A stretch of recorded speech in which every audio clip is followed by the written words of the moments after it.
na cidade de Berlim, na Ilha dos Museus, no meio do rio Spree. Existe um manuscrito incrível encontrado no Museu Egípcio e coleção de papiros. Esse manuscrito é um papiro encontrado no século XIX e depois trazido para a Europa. Aqui, ele foi comprado por um colecionador de Berlim e depois disso acabou no museu. Entre muitos outros papiros egípcios antigos, ele tem o título nada empolgante de Papiro de Berlim, 6.619. Mas não tenha dúvidas, este é um documento extremamente importante. Nele estão contidos detalhes tanto da medicina do Egito Antigo quanto de vários teoremas matemáticos. Embora grande parte do manuscrito seja legível, o papiro está danificado e o texto, escrito em hierática, não pode ser compreendido. 100%. Ainda assim, pelo que os egiptólogos e historiadores conseguiram decifrar, fica claro que as equações são de imensa importância. Uma delas basicamente apresenta o princípio fundamental do Teorema de Pitágoras sobre como medir um triângulo com base no comprimento dos lados e da hipotenusa. O único problema é que o papiro de Berlim foi produzido no Egito do Império Médio cerca de 1.300 ou 1.400 anos antes da época de Pitágoras. Essa é uma descoberta extraordinária, demonstrando o quanto os egípcios do Império Médio estavam à frente de seu tempo. E, ainda assim, o Império Médio é negligenciado hoje em dia, completamente ofuscado pelas outras duas eras de ouro da sociedade egípcia antiga. Essas são o Império Antigo, do terceiro milênio antes de Cristo, quando a Grande Pirâmide de Gizé e a Esfinge foram construídas, e o Império Novo, que veio logo após o Médio Império.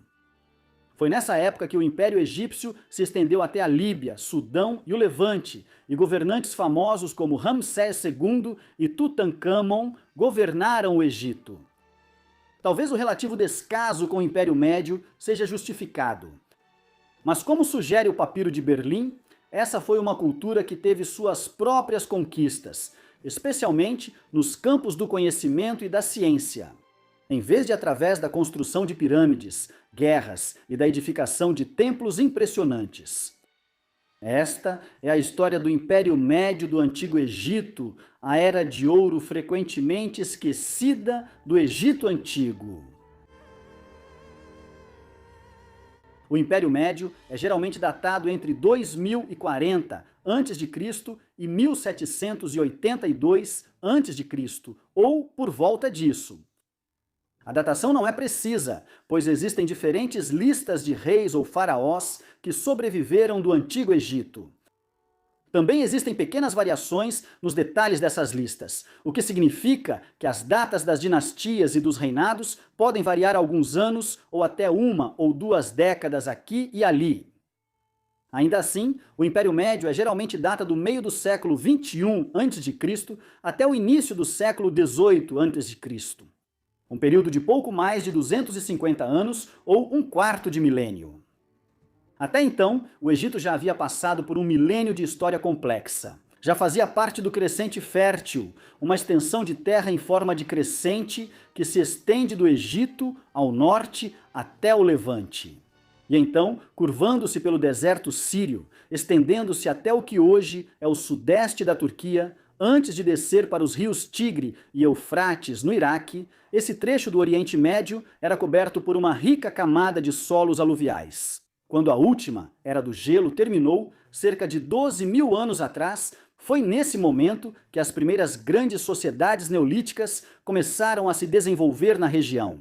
Os arqueólogos continuam a desvendar as complexidades de como essas sociedades do final da Idade da Pedra se desenvolveram ao longo de milhares de anos. O que está claro é que por volta do quarto milênio antes de Cristo, cidades significativas estavam se desenvolvendo, facilitadas pelo crescimento da agricultura. Nesse período, a agricultura havia alcançado um estágio tão avançado que algumas pessoas podiam se reunir em espaços onde exerciam ocupações totalmente separadas da produção de alimentos. O Egito, abastecido pelo rio Nilo, foi um dos primeiros grandes centros desse tipo de desenvolvimento. Assim, também desenvolveu um dos primeiros sistemas de escrita pictográfica do mundo, os hieróglifos, que surgiram aqui no final do quarto milênio antes de Cristo. Mais ou menos na mesma época, houve esforços na região para unir todas as terras ao longo do curso inferior do rio Nilo. Um feito alcançado por um governante chamado Namer, mais ou menos na mesma época em que os hieróglifos foram desenvolvidos pela primeira vez, cerca de 3 a 4 séculos depois. O antigo império surgiu no Egito, cujos governantes construíram a Grande Pirâmide e a Esfinge no Planalto de Gizé e muitos outros monumentos funerários notáveis pelo norte do Egito. O antigo império durou como a primeira era de ouro da cultura egípcia antiga, até 2200 a.C. ou um pouco depois disso. Foi um período de grande estabilidade. Considere que em seus 500 anos de duração, houve apenas 4 famílias que governaram o Egito: as dinastias terceira, quarta, quinta e sexta.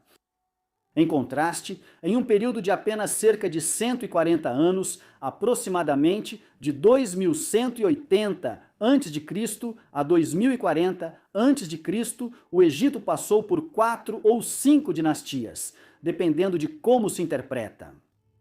Além disso, as coroas do Baixo e Alto Egito, os nomes usados para descrever a parte norte, mais baixa do país, e o delta do Nilo. E a parte sul mais elevada do país, onde o Nilo corre em uma linha mais reta, muitas vezes não estavam unificadas. Em vez disso, havia guerras civis e a instabilidade prevalecia como resultado. Quando os egiptólogos começaram a estudar seriamente a história do Egito Antigo, no século XIX, depois que decifraram os hieróglifos e puderam começar a ler as fontes disponíveis, esse período foi categorizado como o primeiro período intermediário. A construção monumental do tipo, que levou à construção das pirâmides durante a era do Antigo Império, agora praticamente parou. Isso se deveu em grande parte ao colapso de um governo forte, o que significava que grandes projetos desse tipo, que exigiam enormes recursos, não podiam ser realizados pelos governos da época. Foi somente com a gradual reunificação das coroas do Alto e Baixo Egito pelos reis da 11ª dinastia que a ordem e a unidade foram restauradas. E o Egito entrou em uma nova era de ouro. O conceito de um império médio na história do Antigo Egito foi criado pelo estudioso e diplomata alemão Barão Christian von Bunsen.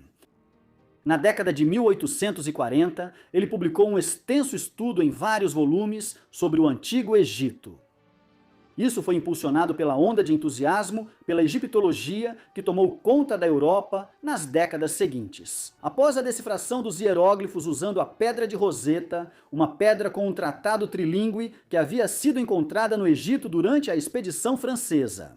Ao final das guerras revolucionárias francesas, foi von Bunsen quem primeiro teorizou que houve 3 eras douradas na longa história do Antigo Egito.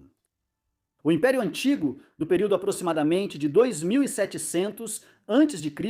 a 2200 a.C., o Império Médio, do período de cerca de 2040 a.C. a 1782 a.C., e um Império Novo que caracterizou a alta e tardia Idade do Bronze, aproximadamente entre 1550 a.C. e 1190 a.C. Cada um desses períodos foi pontuado por períodos intermediários de guerra civil e instabilidade, enquanto os impérios Antigo, Médio e Novo foram eras. Governo centralizado forte, impressionantes conquistas culturais e progresso civilizacional. No entanto, apesar da categorização de von Bunsen e da forma como ela tem sido seguida pelos egiptólogos desde então, o Império Médio sempre foi tratado como a Era de Ouro inferior. O Império Antigo, por exemplo, sempre será conhecido pela Grande Pirâmide de Gizé e pela Esfinge. Da mesma forma, o Império Novo é sinônimo de faraós famosos, como Tutemés III, Akhenaton, Tutankhamon e Ramsés II. assim como os templos monumentais que construíram em Tebas. O Médio Império, no entanto, é muito mais obscuro para o grande público. A 11ª dinastia, na verdade, começou por volta de 2150 a.C. e existiu durante grande parte do primeiro período intermediário. O que era diferente do Antigo Império é que a dinastia não governava todo o Alto e Baixo Egito como um estado homogêneo. Em vez disso, seu poder se sobrepunha ao das Nona e 10ª dinastias que controlavam outras partes do Egito. A 11ª dinastia governava a partir da cidade de Tebas, no Alto Egito, que corresponde à atual cidade de Luxor, no centro do Egito, às margens do rio Nilo. Ela é conhecida por ser o local de muitos templos bem preservados. Hoje, o Vale dos Reis e o das Rainhas ficam nas encostas do outro lado do rio, no lado oeste do Nilo. Por outro lado, a 10ª dinastia controlava grande parte do Baixo Egito a partir de sua própria capital, Renen-Nessut, ou Renensu, que significa filho do rei ou casa do rei menino. Hoje em dia, ela é mais conhecida pelo seu antigo nome romano, Heracleópolis Magna, que significa grande cidade de Heracles. Esta está localizada muito mais ao norte de Tebas, perto da capital do Antigo Império, em Mênfis, que por sua vez não fica muito ao sul do Cairo atual. A 9ª dinastia governou aqui por apenas algumas décadas, antes de ser substituída pela muito mais duradoura 10ª dinastia. Portanto, a situação que prevalecia antes do início do Médio Império era que a 11ª dinastia governava a maior parte do Alto Egito, ou seja, as partes sul e central do país a partir de Tebas. Enquanto a 10ª dinastia governava o Baixo Egito, incluindo a região ao redor do Cairo e o delta do Nilo, a partir de sua própria capital em Renenessut. O Médio Império só viria a existir gradualmente à medida que a 11ª dinastia reunificou as duas partes do Antigo Egito sob seu domínio exclusivo. Isso visava criar uma nova e forte realeza, semelhante à que existiu durante o Antigo Império. Um governante, acima de todos, foi responsável pela ascensão da 11ª dinastia ao governo de todo o Egito. Seu nome era Rei Mentuhotep II, e geralmente se entende que ele teve um reinado duradouro. Algo em torno de meio século, aproximadamente de 2060 a.C. até cerca de 2010 a.C. Este é um bom momento para refletir sobre a natureza das fontes do Reino Médio, ou mesmo sobre a cronologia e os governantes de todo o Antigo Egito. As principais fontes para determinar quem governou o Egito durante um período de quase 3.000 anos na Antiguidade e por quanto tempo reinaram são várias das chamadas listas de reis. A mais extensa e detalhada é a Lista Real de Turim, que se acredita ter sido produzida no século 13 a.C., durante o reinado de Ramsés II. A Lista Real de Turim está no Museu Egípcio em Turim, na Itália. Atualmente, ela contém nomes de reis do Egito que remontam ao Antigo Império e a duração de seus reinados. Listas semelhantes incluem a Lista Real de Ábidos, que foi encontrada como uma tábua em uma parede de templo em Ábidos, no Egito, e que lista quase 80 reis. Outra é a Tábua de Saqqará, ou Lista Real de Saqqará, encontrada sem muita surpresa em Saqqará, no Egito, em meados do século XIX. As listas também incluem as obras de Manetão, um sacerdote egípcio que escreveu, muito tempo depois, no século III a.C., quando a cidade grega de Alexandria, no delta do Nilo, havia se tornado o centro mundial do conhecimento. Cada uma dessas listas pode fornecer evidências fragmentadas, o que nos permite construir um quadro contextual do período. No entanto, há vários conflitos entre cada uma dessas listas. Isso ocorre por vários motivos. Manetão, por exemplo, escreveu em grego, apesar de ser egípcio. As obras dele também não sobreviveram completas e são encontradas como cópias fragmentadas do início da Idade Média. Isso significa que ele forneceu nomes gregos. Da mesma forma, a duração dos reinados fornecida nas listas de reis pode variar. Como os egípcios tinham 3 maneiras diferentes de registrar o tempo, eles usavam tanto um calendário solar quanto um lunar. Os reinados eram medidos pelo número de contagens de gado feitas durante o governo de cada rei. Esses eram métodos do governo para decidir sobre a tributação, contando o número de animais de criação possuídos por fazendeiros e nobres. Mais de uma contagem de gado podia ocorrer em um ano. E caso isso ocorresse, o rei poderia ser registrado como tendo governado mais anos do que realmente governou. Na realidade, esses problemas são exemplificados nas questões que envolvem o reinado de Mentuhotep II. A lista de reis de Turim e Manetão sugeriram de formas variadas que ele governou por cerca de 46 a 51 anos. Listas diferentes usaram nomes diferentes para ele. Manetão se referiu a ele de formas variadas como Mentesufis ou Amenemnes, dependendo de qual cópia medieval de sua obra está sendo consultada. Alternativamente, ele poderia ser referido pelo seu nome de trono nas listas dos reis, que era Nebher-Petre. Os reis do Antigo Egito tinham um nome pessoal ou um nome de trono, e às vezes um nome de Horus, títulos que eles adotavam como seus títulos reais ao se tornarem governantes. O que isso significa para Mentuhotep II é que temos vários nomes para ele. É geralmente aceito que ele governou por muito tempo, por mais de meio século. No entanto, há um debate considerável sobre se isso ocorreu principalmente no final do 3º milênio antes de Cristo, aproximadamente entre 2060 antes de Cristo e 2010 antes de Cristo, ou se seu reinado começou mais tarde e se estendeu até o 2º milênio antes de Cristo. O que está amplamente claro é que ele foi um governante bem-sucedido que conseguiu unir o Egito sob o domínio da 11ª dinastia, derrotando a 10ª dinastia nesse processo. Mentuhotep II realizou isso por volta do 39º ano de seu reinado, quando passou a usar o cognome Serhetep-Tawi, que significa aquele que unifica as duas terras. Depois disso, ele realizou reformas para centralizar o poder nas mãos do rei e do governo real. Isso foi feito para retirar o poder dos nomarcas, ou governadores regionais, cuja independência crescente havia causado a instabilidade do primeiro período intermediário. Isso significa que o Império Médio não começou exatamente no início de uma dinastia específica, como foi o caso do Império Antigo, que normalmente é identificado como tendo começado com o reinado do primeiro governante da 3ª dinastia, José.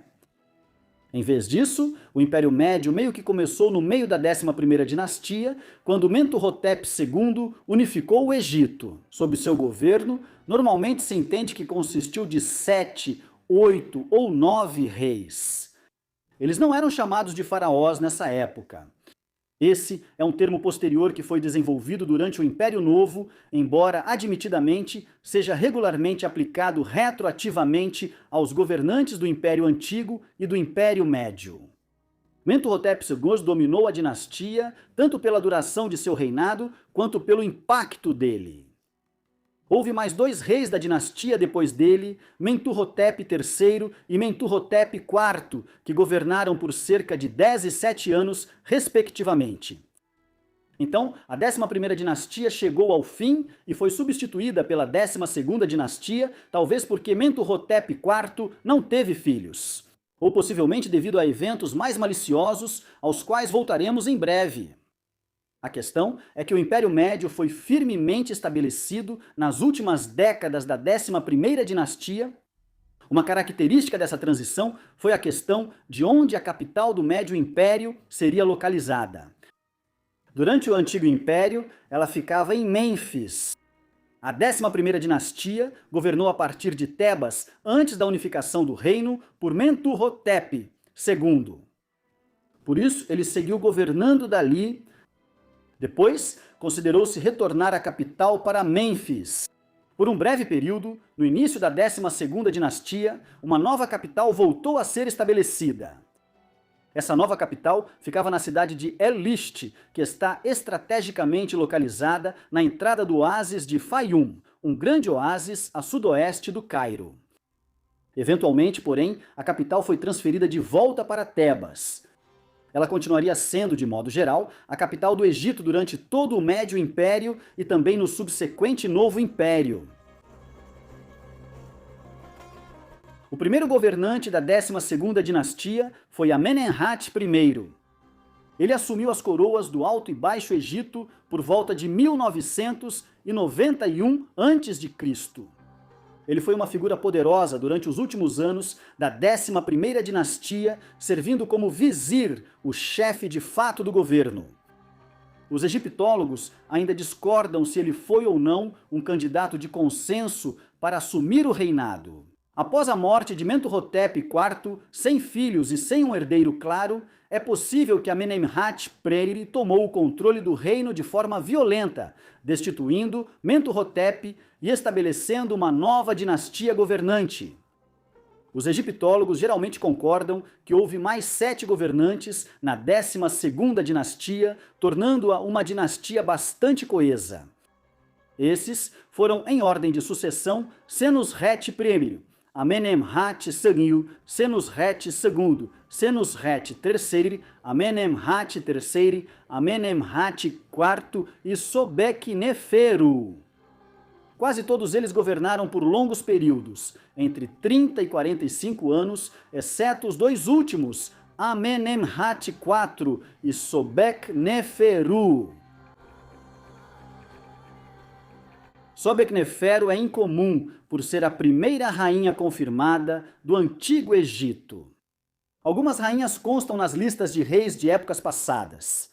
Contudo, há controvérsia se governaram de fato por direito próprio ou apenas como consortes de seus maridos ou regentes de filhos que ascenderam ao trono ainda crianças. Em contraste, Sobekneferu, é aceita por quase todos os egiptólogos como uma rainha plena por direito próprio. Esses 8 governantes da 12ª dinastia presidiram o Império Médio em seu auge, entre cerca de 1990 a.C. e 1800 a.C., quase 2 séculos em que o governo forte prevaleceu. Foi durante esse período que o reino estava estável e unido, e o comércio e a cultura floresceram. Uma clara indicação da força da 12ª dinastia é vista na maneira como eles começaram a tentar emular seus antepassados do Império Antigo de 600 ou 700 anos antes. Acredita-se que cada um desses 8 governantes ordenou a construção de uma pirâmide como tumba mortuária para seus restos mortais na vida após a morte. Esse foi um programa de construção de pirâmides que não era visto de forma tão ambiciosa desde as 3ª, 4ª e 5ª dinastias do Império Antigo. É verdade que essas tumbas são menos conhecidas hoje em dia pelo simples fato de que a maioria das pirâmides da 12ª dinastia desabou. Enquanto a identidade dos governantes para quem as 2 pirâmides em Masguna foram erguidas continua sendo um ponto de debate, elas foram construídas em uma escala semelhante às pirâmides de Gizé, Saqqara e Dashur durante o Império Antigo. Por exemplo, o primeiro governante da 12ª dinastia, Amenemhat. Primeiro, ordenou a construção de uma pirâmide em Lisht, que era a capital temporária na época, perto do oásis de Fayum. Em seu auge, ela chegava a quase 60 metros de altura e teria parecido tão impressionante quanto algumas das pirâmides do Império Antigo. Mas os métodos de construção utilizados eram muito menos satisfatórios do que aqueles empregados pelos arquitetos e engenheiros da 4ª dinastia. Em particular, seus sucessores do Médio Império sabiam como construir uma pirâmide e como revesti-la com belas pedras polidas. O núcleo geralmente era preenchido com material solto ou areia, o que reduzia sua durabilidade ao longo do tempo. Esse método de construção barato faz com que a pirâmide de Amenemhat I seja simplesmente uma massa de areia e entulho com cerca de 21 a 24 metros de altura. Hoje, vários métodos experimentais alternativos foram usados por outros governantes da 12ª dinastia, Certamente não lhes faltava ambição.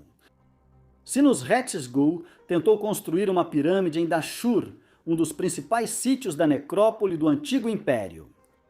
Esta era quase tão grande quanto as duas grandes pirâmides de Gizé. Novamente, porém, os métodos utilizados fizeram com que a pirâmide de Sinusret não sobrevivesse intacta, embora, neste caso, haja restos bastante substanciais entre essas pirâmides. A de Amenemhat III merece menção especial por vários motivos. Ela foi construída em Dashur e está bastante bem preservada, além de possuir várias características de design muito únicas. A pirâmide era uma combinação entre uma pirâmide de estilo antigo e um templo mortuário. Como as outras pirâmides do Médio Império, ela foi construída com tijolos e argila, em vez de grandes blocos de pedra, apesar de estar mais bem preservada que a maioria das contemporâneas do Médio Império. Ela foi construída com duas entradas que levavam por uma grande série de muros até 10 diferentes tumbas em poço. A rocha natural foi incorporada ao núcleo da pirâmide. Toda a estrutura teria sido inicialmente revestida com calcário para dar a ela um aspecto polido e refinado há 4.000 anos. No entanto, o calcário já foi removido há muito tempo e grande parte da estrutura de tijolos desabou. Mesmo assim, há restos suficientes em formato de pirâmide, com um tom escurecido, para que as ruínas tenham recebido o nome de Pirâmide Negra de Amenemhat III. Havia também uma série de túneis subterrâneos complexos sob a pirâmide, enquanto toda a estrutura era coroada por um piramidion sólido de granito negro. Essas eram as pedras de topo colocadas no ponto mais alto da maioria das pirâmides antigas. No caso da Pirâmide Negra, porém, a pedra de topo sobreviveu e está em um estado surpreendentemente bom. Quase 4.000 anos depois, hieróglifos nos 4 lados louvam muitas das principais divindades do Antigo Egito, como Ra, Osíris e Anubis. O granito pode ter sido revestido também com algum electro, uma liga preciosa e natural de ouro e prata. Mas isso já foi removido da pirâmide há muito tempo. Ainda assim, ele continua sendo, possivelmente, o piramidion mais bem preservado de todo o Antigo Egito. O Médio Império não ocorreu de forma isolada, enquanto o Antigo Império foi relativamente isolado. Havia cidades-estado prósperas na Mesopotâmia, no atual Iraque naquela época, mas havia poucos outros grandes centros de poder ao redor do Mediterrâneo Oriental. Em contraste, a Era do Médio Império foi um período em que um mundo dinâmico e interconectado começava a surgir, no Mediterrâneo Oriental e na Mesopotâmia. Também foi uma era de novos desenvolvimentos tecnológicos e intelectuais, mais tarde chamada de Idade do Bronze Inicial. Em parte, o desejo de produzir bronze, o novo e mais eficaz metal resultante da liga de cobre e estanho, impulsionou a expansão regional. Isso porque os reinos precisavam negociar entre si para adquirir o cobre e o estanho necessários para criar o bronze. O comércio era especialmente concentrado em Chipre, uma das grandes fontes de cobre do mundo antigo. Enquanto cidades e vilarejos poderosos surgiam por todo o Mediterrâneo Oriental e Ásia Ocidental, alguns se destacavam. Na Mesopotâmia, por exemplo, a renascença suméria deu lugar ao Império Babilônico inicial por volta de 1900 a.C. Como veremos, esse era o estado mais avançado do mundo conhecido naquela época, exceto pelo Egito. Em Creta, o antigo período dos palácios da civilização minoica estava surgindo. Em breve, ela produziria uma das maiores culturas do Mediterrâneo durante a Idade do Bronze. No Levante, cidades como Biblos e Razor haviam se desenvolvido como grandes centros comerciais de produtos como madeira de cedro e pérolas. Mais grupos, novamente, como os Amoritas, Hurritas e Elamitas, estavam mais distantes, em lugares como o sul do Cáucaso e o Irã. Cada um desses reinos e estados estava se tornando mais poderoso e avançado à medida que o comércio florescia entre eles. Eles impulsionavam o desenvolvimento mútuo de um jeito inédito na Ásia Ocidental durante o Antigo Império. Já vimos um exemplo de como o conhecimento matemático dos egípcios do Médio Império estava muito à frente de seu tempo. Em termos do conhecimento dos teoremas de Pitágoras, mostrado no Papiro de Berlim, este é um exemplo impressionante do conhecimento matemático dos egípcios do Médio Império. Ainda mais impressionante era o conhecimento deles sobre as estrelas e o uso da astronomia na sociedade. Já durante o primeiro período intermediário, sacerdotes e estudiosos egípcios estavam desenvolvendo mapas estelares que mapeavam o céu. Fundamental para isso era o conceito dos 36 decanos. Esses eram 36 grupos de estrelas que os egípcios descobriram que podiam ser usados para mapear o céu noturno.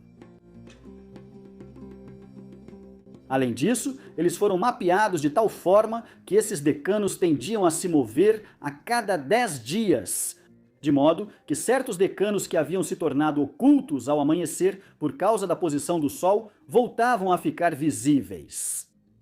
Consequentemente, eles incorporaram os decanos na forma como marcavam o tempo e o céu noturno, mas também em seus calendários, que eram muito sofisticados.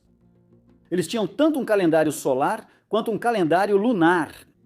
O calendário solar era mais preciso e consistia para eles em 12 meses de 30 dias cada, seguidos por 5 dias epagômenos ou dias suplementares. Os egípcios do Império Médio valorizavam muito seus mapas estelares e conhecimentos astronômicos.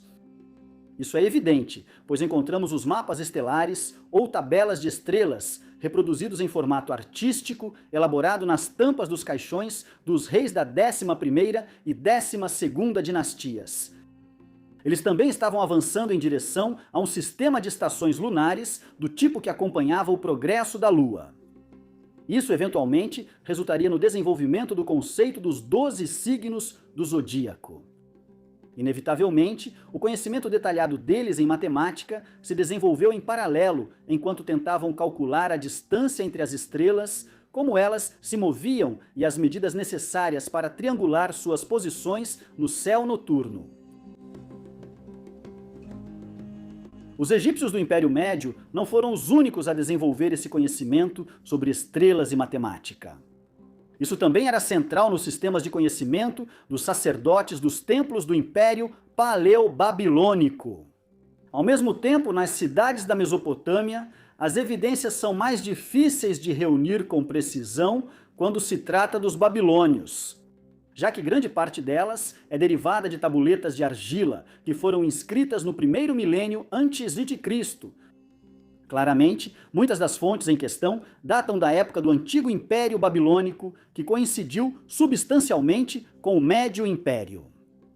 Por exemplo, as chamadas Tábuas de Vênus de Amizabduca, um registro de observações astronômicas do planeta Vênus, devem remontar aos séculos 18 ou 17 a.C., pois há registros de onde Vênus estava posicionada naquela época.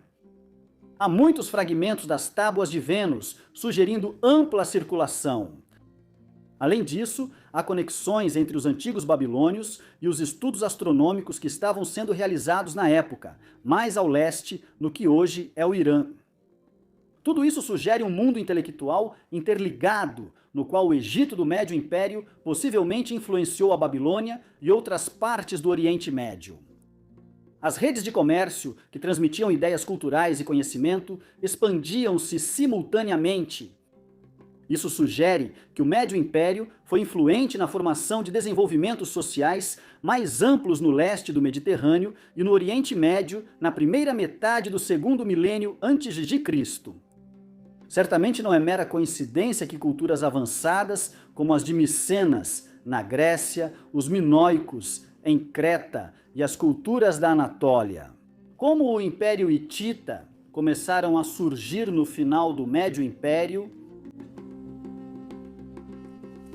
Um outro elemento da erudição e evolução do conhecimento do Médio Império, que não pode ser ignorado, é a crescente sabedoria dos egípcios. Quando se tratava de medicina, nessa época, já existia conhecimento médico, incluído no Papiro de Berlim, e isso se estendia a outros manuscritos em papiro do Médio Império, que sobreviveram intactos, total ou parcialmente, até os tempos modernos. Pegue o exemplo do papiro ginecológico de Kahun. Este é o texto médico mais antigo conhecido da história do Egito Antigo. Ele foi provavelmente produzido na segunda metade do século XIX a.C., ou seja, em algum momento entre 1850 a.C. e 1800 a.C. Como o nome indica, ele contém informações sobre a saúde reprodutiva feminina, especialmente supostas formas de aumentar a fertilidade e as chances de concepção, além de como lidar com vários problemas durante a gravidez e o parto. É verdade que a maioria dos conselhos médicos aqui não seria aceita em um hospital moderno. Há muitas recomendações de usar óleos e incensos para fumigar o útero. E dois trechos alarmantes onde o uso de esterco de crocodilo e urina de burro são propostos para curar vários males. No entanto, há propostas mais sensatas. Um trecho do papiro recomenda evitar o álcool durante certos estágios da gravidez, enquanto vários eméticos e bálsamos são propostos. O texto é fragmentado e alguns dos conselhos médicos oferecidos só podem ser parcialmente reconstruídos, então não é possível avaliar a adequação dos conselhos médicos em todos os casos. Ainda assim, o simples fato de os antigos egípcios começarem a registrar conselhos médicos e considerar coisas como o uso de óleos, muitos dos quais realmente possuem propriedades medicinais. E a abstinência de álcool reflete o crescente conhecimento e investigação médica durante o Médio Império. Que os egípcios do Médio Império possivelmente foram responsáveis por transmitir vários tipos de conhecimentos astronômicos, médicos e matemáticos para outras sociedades estava relacionado à expansão do Médio Império. Após Mentuhotep II e seus sucessores, durante o final da 11ª e início da 12ª dinastias, terem consolidado uma monarquia forte e centralizada, mais uma vez, os governantes da 12ª dinastia começaram a expandir-se além do Egito. Um governante notável nesse sentido foi Senoeserte III, que governou por um longo período, quase 40 anos, entre 1878 a.C. e 1839 a.C. Há algumas evidências de que ele fez campanhas no Levante contra os cananeus, um termo amplo usado para descrever os povos do Levante no segundo milênio antes de Cristo. Já existiam cidades prósperas aqui, como Biblos, que os egípcios certamente gostariam de conquistar. No entanto, as evidências não são substanciais o suficiente para indicar exatamente até que ponto eles expandiram sua influência ou poder militar na região. O contrário ocorre na expansão do reino ao sul, rumo à Núbia. Sinusrete III liderou pessoalmente campanhas aqui, estendendo seu reino para o sul, da primeira catarata do Nilo até a segunda, incorporando cerca de 250 quilômetros adicionais de território ao longo do curso do Nilo. Sabemos disso por causa da sobrevivência do marcador de fronteira de Semna, em uma época anterior a qualquer cartografia realmente avançada. E quando o conceito de fronteiras ou integridade territorial era muito vago, os governantes precisavam tentar sinalizar ao mundo, por qualquer meio que encontrassem, que controlavam uma região. No caso dos antigos egípcios, eles erguiam estelas de fronteira. Eram basicamente grandes tábuas de pedra com hieróglifos, afirmando que a autoridade do rei se estendia até onde estava a estela. A estela de fronteira de Semna foi erguida no 16º ano do reinado de Sinusrete III. Esse local ficava bem dentro da Núbia e hoje está no Sudão, aproximadamente 100 quilômetros ao sul da fronteira com o Egito.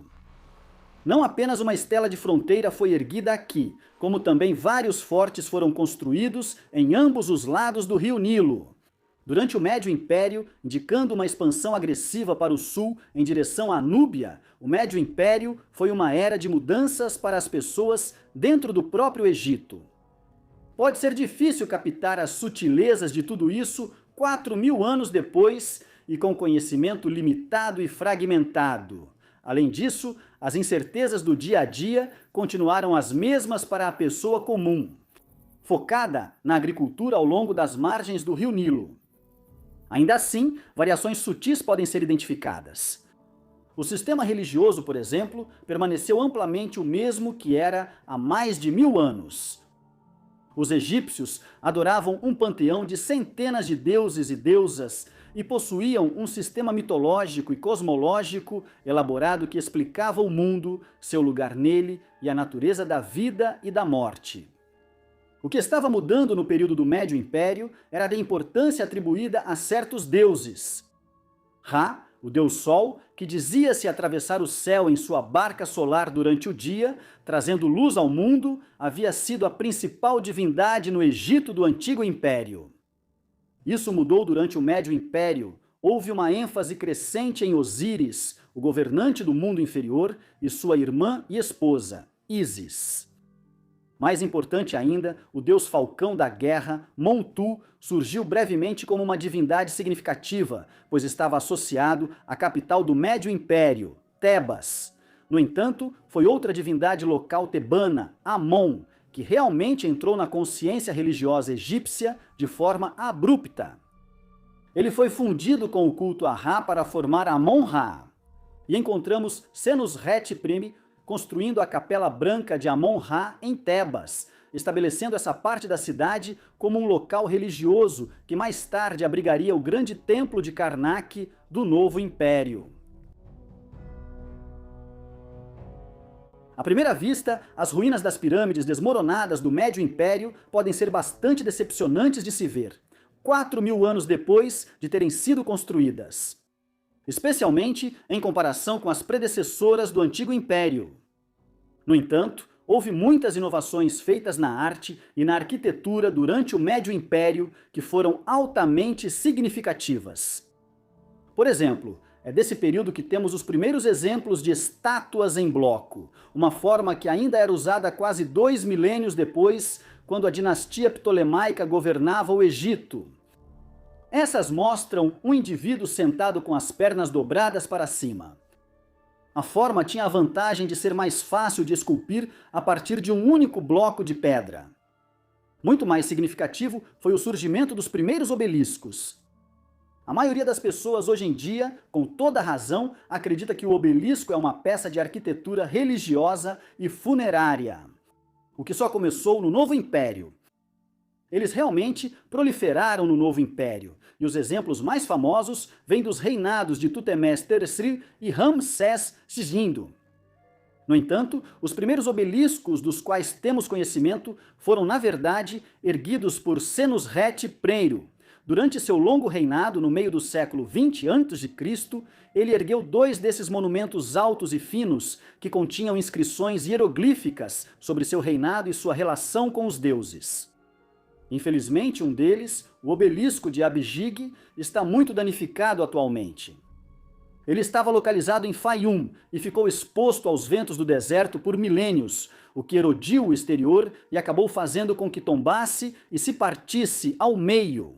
Em algum momento no final do século XVII ou XVIII, o mais antigo da dupla, e como resultado, o obelisco mais antigo de todo o mundo, sobreviveu em um estado muito melhor. O obelisco de Al-Masala está de pé em Heliópolis. Ele é feito de granito vermelho e ainda permanece com quase 21 metros de altura e pesando 120 toneladas em seu local original. Os grandes hieróglifos esculpidos nele continuam muito nítidos aos olhos e mostram os nomes reais de Senusret. Talvez o mais famoso de todos os textos do Médio Império seja as instruções de Amenemhat, às vezes também chamadas de ensinamentos do rei Amenemhat, para seu filho, Senusret.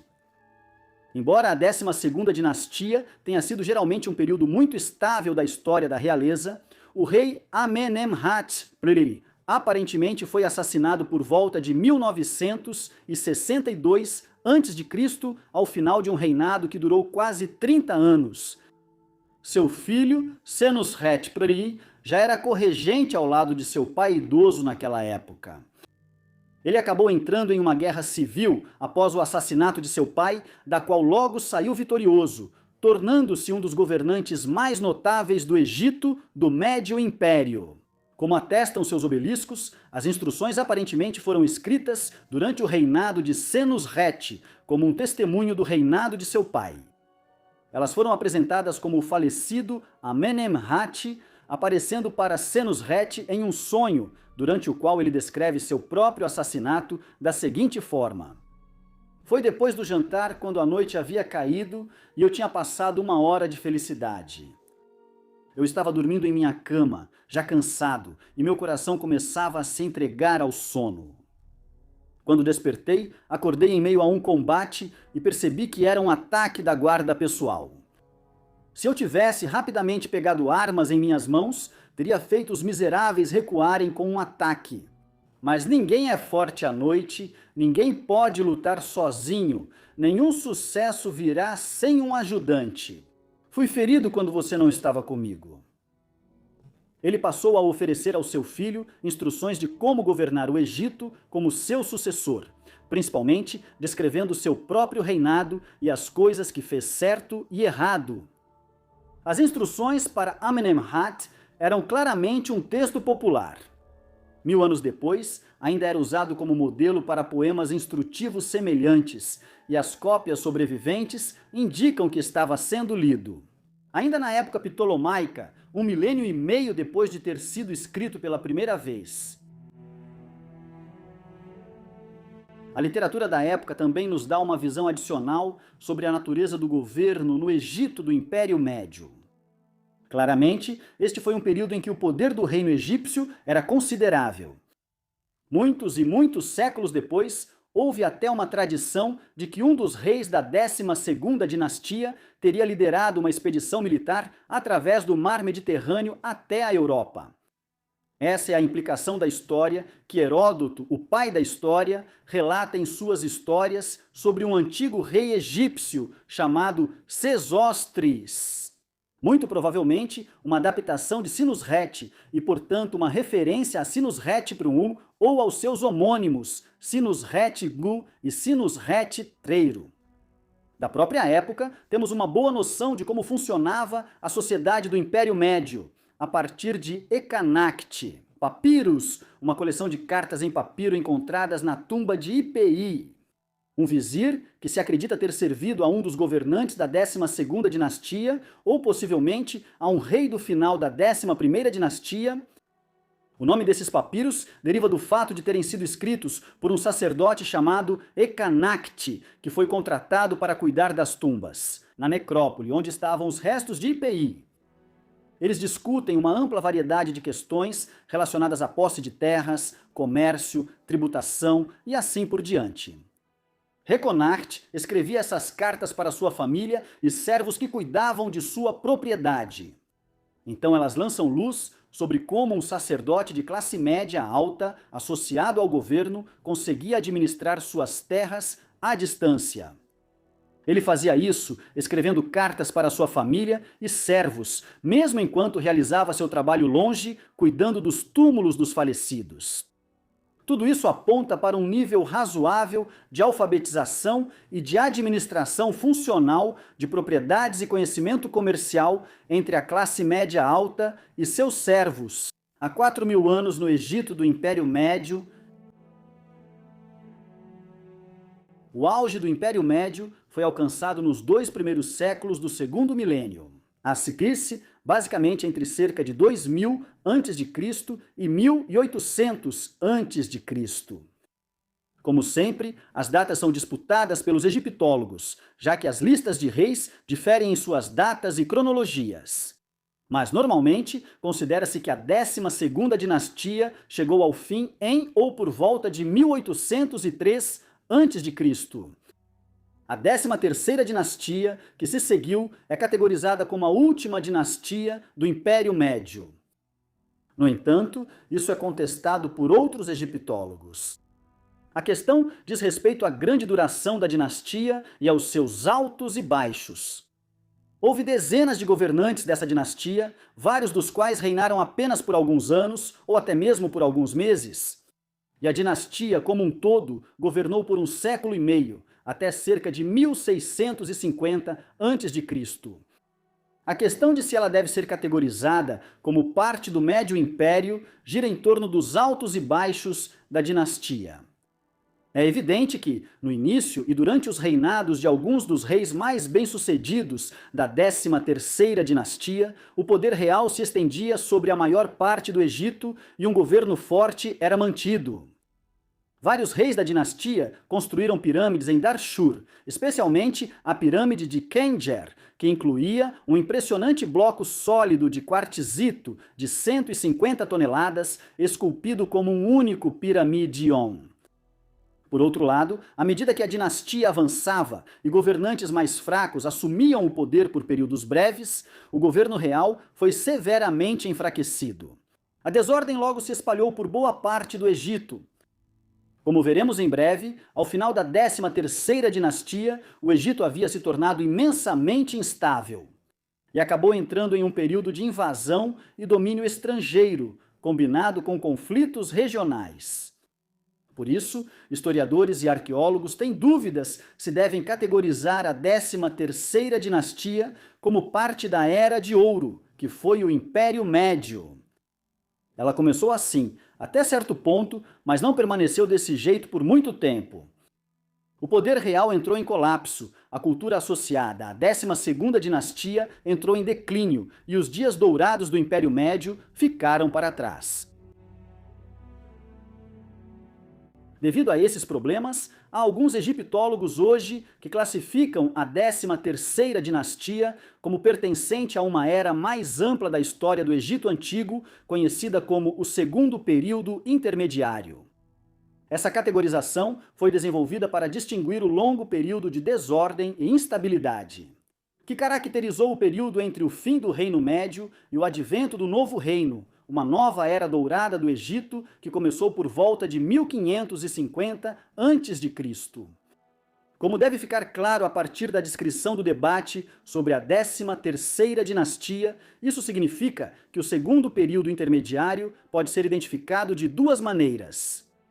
Uma dessas é que ele se estendeu de cerca de 1800 a.C., quando a 13ª dinastia chegou ao poder, até 1550 a.C.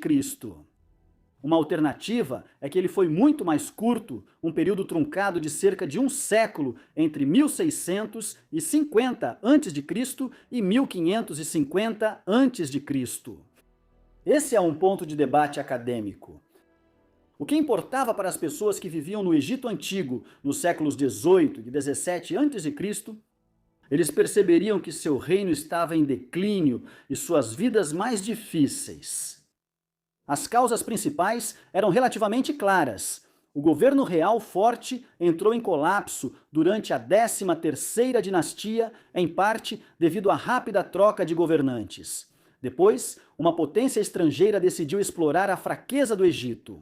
Hoje, eles são conhecidos como Hyksos, um nome derivado de um termo grego antigo que basicamente significa governantes de terras estrangeiras. O consenso acadêmico é que eles eram, na verdade, uma confederação de povos do Levante e outros asiáticos ocidentais, incluindo os cananeus, que começaram a fazer incursões no Egito e acabaram ocupando partes da região. O Reino Médio foi caracterizado pelo barão Christian von Bunsen, em meados do século XIX, como uma das 3 eras de ouro da história do Egito Antigo. Junto com o Reino Antigo e o Novo Reino, não há dúvidas de que, dessas 3 supostas eras de ouro, o Reino Médio foi o menos impressionante. Ele não tinha nada que pudesse se igualar ao espetáculo das pirâmides de Gizé, Dashur e Saqqara, que os governantes do Reino Antigo construíram e que ainda permanecem de pé quase 5 milênios depois, como um testemunho do poder de governantes como Djoser, Snefru, Khufu e Khafre. Da mesma forma, os governantes da 12ª dinastia, no auge do Reino Médio, não construíram templos que se igualassem aos erguidos pelos faraós, como Ramsés II durante o Novo Reino, nem construíram um império tão impressionante quanto o de Tutemés III, antecessor de Ramsés no Novo Reino.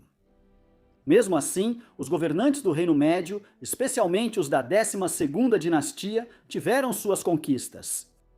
Eles construíram suas próprias pirâmides, por exemplo, embora a maioria delas tenha desabado parcialmente pouco tempo depois, na antiguidade, devido aos métodos de construção mais baratos e rápidos utilizados, essas realizações ocorreram de maneiras diferentes.